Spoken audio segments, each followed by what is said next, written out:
ila yar dhegeyso ra'iisul wasaarihi Albania oo khudbad ka jeedinaya meel uu fadhiyo libaaxii ugu weynaa bariga dhexe ama saaxiibka Soomaaliland Netanyahu.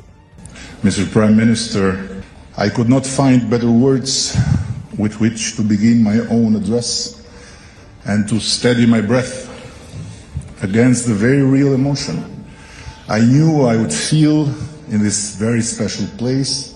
Ma heli karo erayo ka wanaagsan oon ku bilaabo hadalkayga sidoo kale aan ku dejiyo neeftuurkan dareemayo oo naxnaxaya marka waan ogaa inaan dareemi doono sidan aan dareemayo markaan yimaado goobtan muhiimka ah. And if Mossad had not yet informed you, I can inform you that my knees are trembling.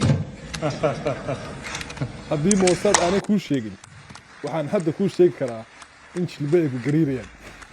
There is another reason my knees are trembling. I knew it. waxaa kaloo jirta sabab kale oo jilbahaygu gariirayaan. cabsi.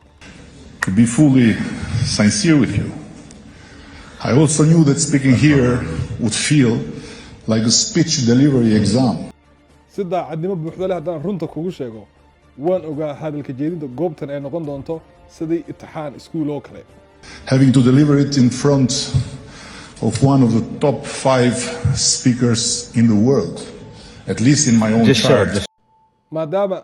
maadaama aan khudbad ka hor jeedinayo mid ka mid ah 5 nin ee ugu hadal yaqaansan caalamka Bibi Netanyahu jeeda Landheeraha.